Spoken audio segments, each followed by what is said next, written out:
Alors aujourd'hui, je voulais vous parler de l'application Xiaoxiang BMS ou LLT BMS. Donc on va aller chercher sur internet.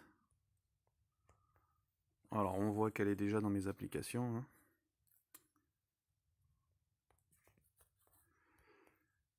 Voilà, donc Xiaoxiang BMS. Donc ici on a toutes les ventes de ce BMS. On voit qu'elle est sur Google Play. Alors c'est pas forcément la meilleure version. On voit aussi que a priori elle est dans l'App Store. Non, ça a l'air... Je sais pas si c'est la même application. Alors, on va essayer de trouver... Voilà. Lithium batterie PCB. Donc ça, c'est le site où il faut aller chercher l'application.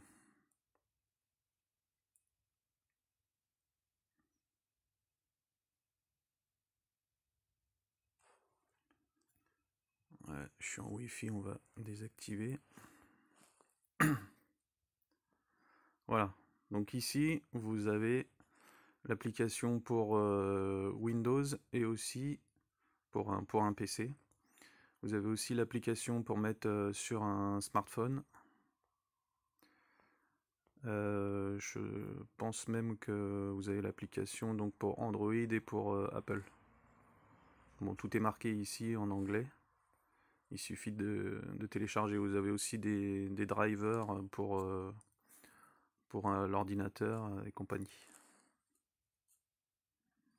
Donc le site LLT Power Electronic. LLT, on a vu tout à l'heure.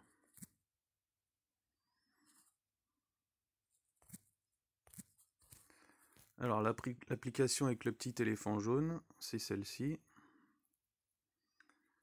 Alors ici, quand on clique donc sur l'application, on affiche tout de suite les adresses MAC de tous les appareils Bluetooth qui sont à proximité. Donc là, on voit, il y a comment dire, il y a 3 BMS Xiaoxiang. D'ailleurs, il en manque un, j'en ai 4. Donc on va prendre n'importe lequel. Et donc là, j'ai celui qui est 32E. 32.9E. Voilà.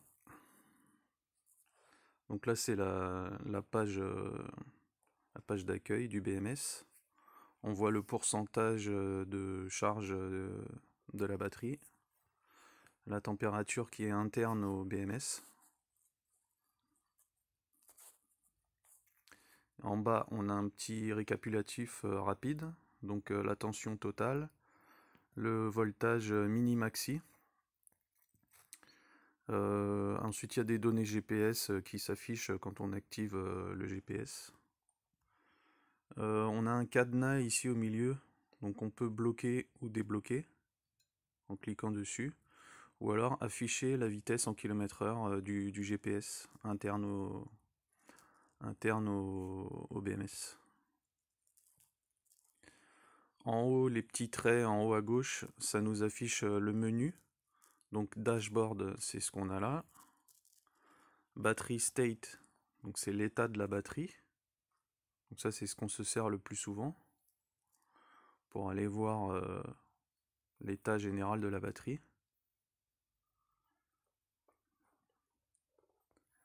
Ensuite, on peut faire glisser vers la droite pour voir les accus.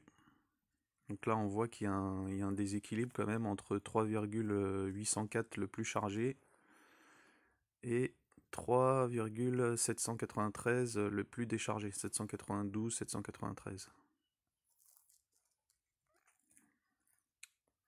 Donc là, c'est encore des informations, les informations de protection. Donc ensuite, on a les paramètres.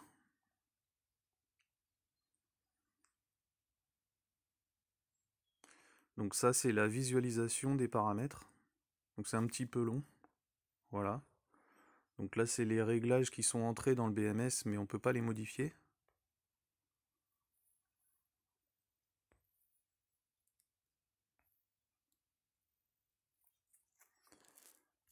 Et paramètres setting, là, c'est la page de réglage. Donc c'est simplifié sur l'application. Quand vous connectez avec un ordinateur Windows, donc c'est une fiche qui se met sur le BMS à la place du connecteur Bluetooth. C'est une prise, comment dire, avec les entrées RX-TX là, qui peut se mettre ou s'enlever. Donc on peut mettre le module Bluetooth ou alors la fiche pour accorder sur un PC. C'est l'un ou l'autre. Donc là on a les réglages qui peuvent être modifiés. Donc en première ligne on a overvoltage, donc ça c'est la tension maximale que vous pouvez avoir sur vos accus. Donc là 4,18, le BMS va se couper à cette tension là. 4,15, donc c'est overvoltage release, donc c'est la tension à partir de laquelle le BMS va sortir de, comment dire, va accepter la charge, donc à partir de 4,15 volts par élément. Undervoltage, donc ça c'est la tension minimum que vous allez avoir sur vos accus. Protection, sécurité, tension mini, 4,2 volts, 3,2 volts pardon. Undervoltage release, donc ça c'est la sortie du blocage du BMS, donc 3,4 volts. Il faut que vos accus remontent à 3,4 volts pour que le BMS sorte de la coupure tension mini. Donc ça c'est la tension, enfin l'intensité maximum que peut délivrer le BMS. Donc là c'est un 30 ampères maxi, donc il est réglé comme ça à 30 ampères. Ça c'est la capacité de la batterie, 30 ampères heure. Donc c'est vous qui le mettez manuellement. Capacité totale 30 ampères heure. Alors ici on a la balance. Donc on peut soit la désactiver, close, soit l'activer. On a le mode de balance, donc static balance ou charge balance. Donc on va voir tout à l'heure la différence. Balance turn on voltage, donc ça c'est la tension à partir de laquelle la balance s'active, donc 4,1 volts dans mon cas. Et ça c'est le différentiel, la précision, donc 0,03 volts pour la balance. Alors on va essayer, hop, voilà. Donc là, hardware overcurrent 500 ampères, donc ça c'est réglé comme ça d'origine, j'y ai pas touché. Hardware short circuit, donc court-circuit, protection court-circuit, 1000 ampères. Et ensuite on a le bouton submit là pour envoyer le programme au BMS. Donc app setting, donc là on a encore des petits réglages, donc pour max speed. On peut mettre un mot de passe. On peut mettre un temps de charge. Donc là c'est illimité. Dashboard température, donc on peut choisir la sonde de température, la 1 ou la 2. Activer ou désactiver le GPS. Là on a un calcul de la capacité. Et là donc la dernière coupure en capacité. Et puis là les informations générales sur l'application. Alors on va revenir sur les paramètres, paramètres setting. Donc là on va le régler en charge balance. On soumet, hop, submit, on envoie l'information au BMS. On va retourner voir sur battery state. Et là, je vais mettre en route mon chargeur et on va voir ce que ça donne. Alors, on va régler la lime. Pour la charge, on va la mettre à 42 volts.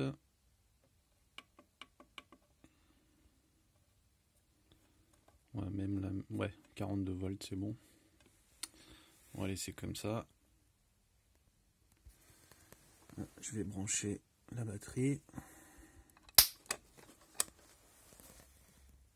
Voilà, la batterie, elle est à 38 volts. Donc je mets sur on. Voilà, donc là ça charge plein pot à 3 ampères. C'est une Goffert 3 ampères maxi.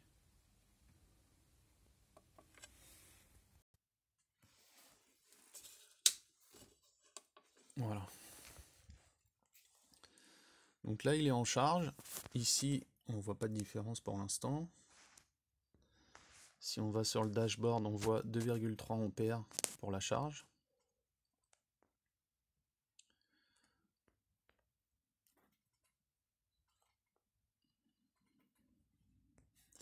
En bas à gauche, vous avez même le score donc, qui vous donne l'uniformité de l'état de vos accus.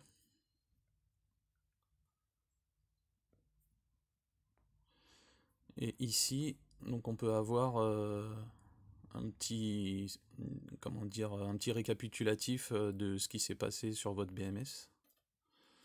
Normalement, on a même des courbes. Je me rappelle plus. Normalement, c'est ici.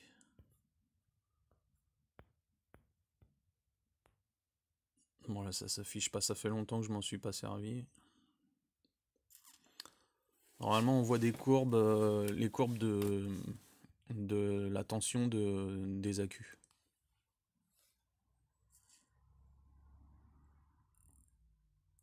Alors sur la première page de Battery State, on voit... non, c'est pas Battery State d'ailleurs, c'est... Si, c'est ça, Battery State, pardon. Alors, Basic Information. Donc là, on voit en première ligne la tension totale de la batterie. En deuxième ligne, le courant donc de charge ou de décharge, mais là, c'est le courant de charge. Donc on voit qu'il est positif. Sur d'autres BMS, ça donne du négatif. Alors on va simuler une fin de charge. Donc pour ça, je vais m'approcher de la tension de mes accus. Donc là, j'ai 3,813 au maximum et 3,803 au minimum, même 801.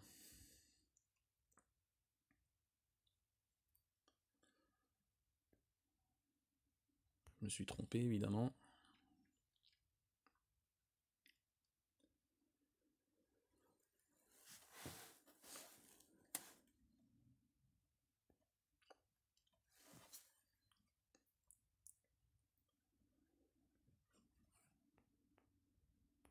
Je sais pas si ça va être possible. Non, c'est 3,9 maximum, minimum. Donc ça, c'est un peu gênant aussi. Et ici, si je mets 3,810 par exemple, ça va être la tension à partir de laquelle la balance va s'enclencher.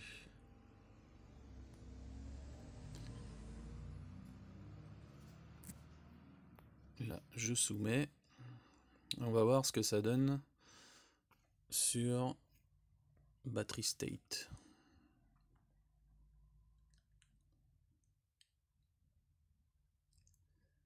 Ça donne pas grand chose.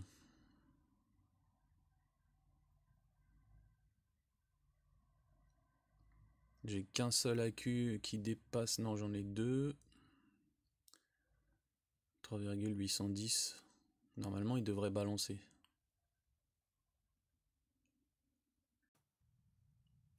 Voilà. Alors on voit que là, pendant la charge, le BMS commence à équilibrer les éléments les plus chargés. Donc il affiche un petit B qui clignote.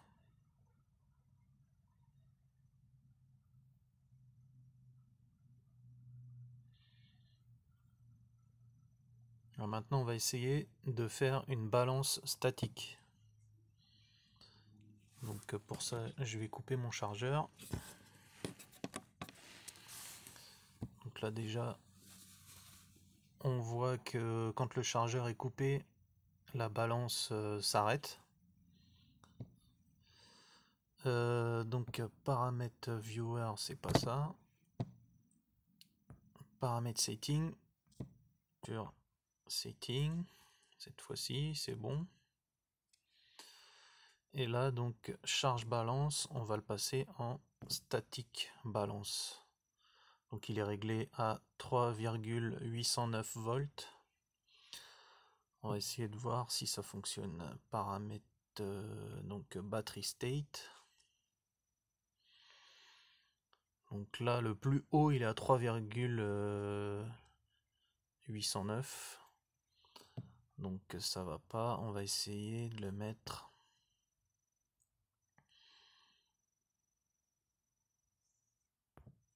3,7 pour voir.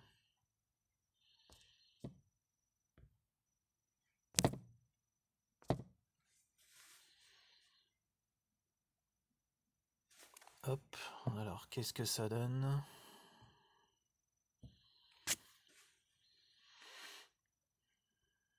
Ça ne donne rien.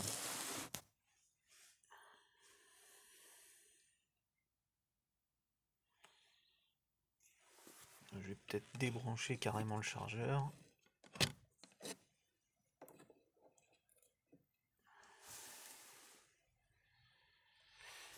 Non.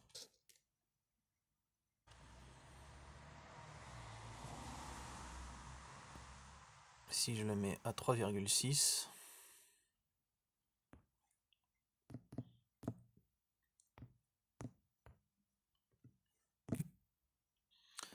Pourquoi il est sur charge balance? C'est pour ça que ça va pas.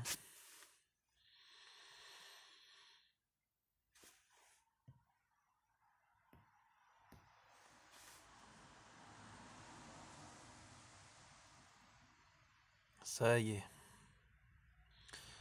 Donc là il est au repos, chargeur éteint. Donc là 3,6 normalement ils devraient tous balancer, il n'y en a qu'un seul qui balance. Pourquoi? Oui c'est le plus haut. Maintenant c'est réglé à 3,6. Ils devraient tous décharger.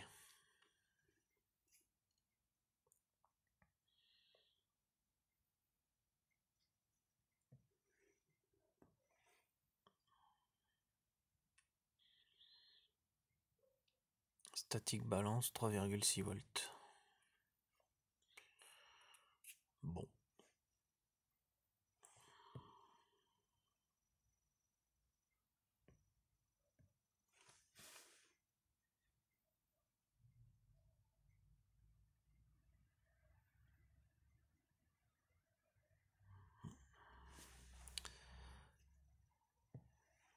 Par contre, maintenant, si je le laisse comme ça, en statique, et que je rebranche mon chargeur, donc là, je vais le remettre en marche.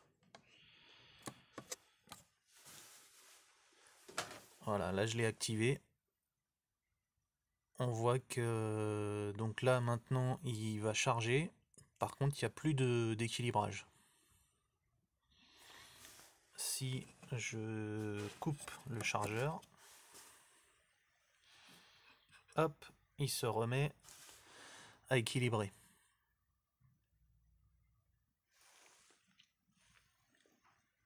Alors je pense qu'il y a quand même un petit problème avec mon BMS parce que c'est pas normal qu'il équilibre que sur une seule cellule. Même si c'est la plus chargée, avec le réglage qu'il a, il devrait équilibrer donc au repos tout ce qui est au-dessus de 3,6 volts, si j'ai bien compris le fonctionnement.